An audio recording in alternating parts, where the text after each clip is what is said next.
Hey everybody, this is Liam Martin from Running Remote, and in today's video we are going to be talking about what changes we are going to be making to our remote first organization in 2020. We have about 100 remote employees in 34 to 30, I think 6 countries all over the world, and we have been doing a lot of studying with running remote, basically running remote, and being a remote first organization for so many years. We're gonna make some big changes to our organizational structure and the way that we do things, so I thought I would share that with you. So me and Rob's my co-founder, we have an executive coach that's been working with us for about 2.5 years. And he actually sat us down and he said, you guys really need to make some serious changes if you want to get to the next level inside of your business.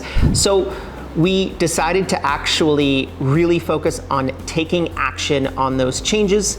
And it's been a little rocky over the first week of January. That's when I'm shooting this, but hopefully we'll be in full roll by February.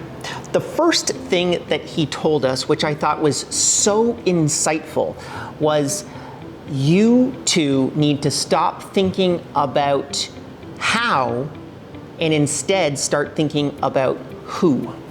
And this is a major problem that both me and Rob share. So we're both entrepreneurs. So we built this business from the ground up. We've built previous businesses from the ground up. We are fundamentally entrepreneurs, but we're not necessarily executives. So an entrepreneur can take something from nothing to something, and then an executive takes it from something, a small something, to a big something. And you need to actually make that transfer to be successful inside of an organization, from beginning from nothing to 100 million a year, as an example, inside of a company. And it's a really difficult transfer to make.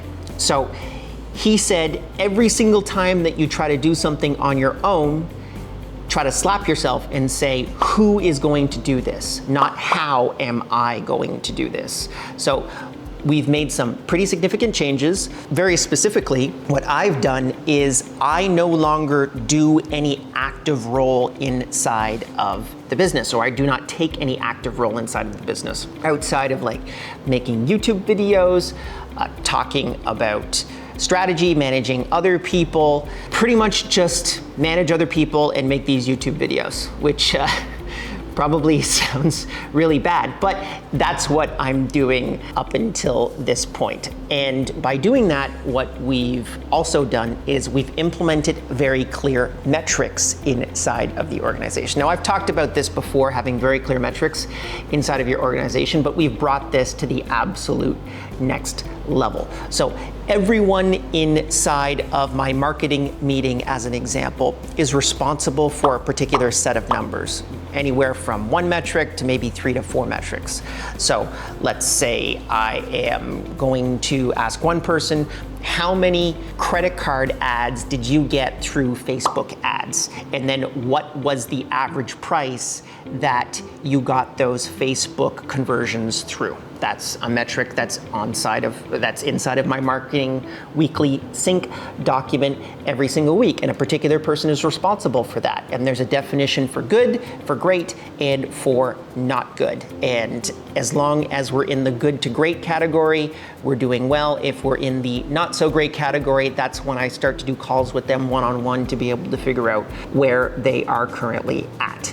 We've also implemented another policy, which is we do not manage more than 7 people. And it's a very interesting sociological phenomenon. So if you're at a party and you see 7 people in a group, and one more person is added into that group, within minutes, you'll see them disconnect into 2 separate groups. And we had a major issue where we were managing way too many people. So we really didn't have a very good sync happening with those individuals. So we've decided to stop that. We're starting to delegate more responsibility below us and make sure that that organizational structure is solid so that everyone has the managerial throughput to be able to manage people properly. We've also recognized that we want to make a couple changes in terms of the marketing approach towards how we're marketing TimeDoctor, Staff.com, and Running Remote. We've recognized we tried to do so much work on TimeDoctor's social media for so many years, and it really didn't work. And here's the assumption that we were really not getting inside of TimeDoctor. No one wants to pay attention to a time tracking company. No one wants to follow a time tracking company on Instagram or talk or watch a YouTube video about time tracking on YouTube. They just don't want to do it. However, with something like Running Remote, we were spending 1/10 of the social media spend, but getting 2 to 3x the return of what we would be spending on the same amount of effort inside of TimeDoctor. So we almost kind of gave up on social media, and now we're doubling down on it. So I'm making videos like this. We have a conference called Running Remote, which is the largest conference on building and scaling remote teams. And there's a bunch of other things that we're doing connected to social media that I'm really excited about getting into. It was, for me, a huge realization. I just thought that we weren't very good at social media marketing, that we weren't getting it. But in reality, actually, it's that no one really wants to follow a time tracking company. It's pretty boring. So we switched that strategy. Now we're focusing more social media on Running Remote, which is what you're watching right now. By the way, like this video, subscribe to this YouTube channel. It helps help the algorithm quite a bit. And it's cool. We're gonna see how this goes over the next year. Expect a lot more videos on this channel coming up. Last thing that we're doing is we're gonna be reducing the amount of meetings that we have inside of our organization.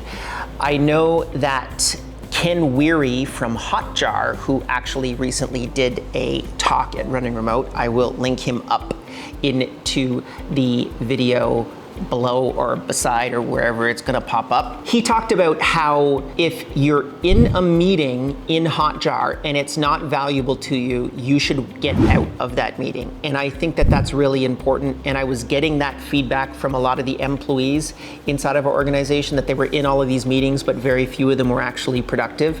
So we're really encouraging people to do less meetings, put more time into deep work and less time into the things around work to be able to boost our productivity. And TimeDoctor data has so far shown that this is a really positive thing for our organizational structure. So what changes are you making in 2020 to your remote first organization? I would love to know. If you have any, put them down in the comments below. By the way, while you're down there, why don't you like this video, subscribe to this YouTube channel, and click the little notification bell thingy, because that really helps out the algorithm quite a bit, and it would be fantastic for me to see. Now, if you want to click on this video right here, this is the video that I think that you should really watch next, and this video down here is the video that I think the algorithm or what YouTube thinks you should watch next. So click on either one of these two if you've gotten this far in the video, and if you've done that, I'll see you in the next video.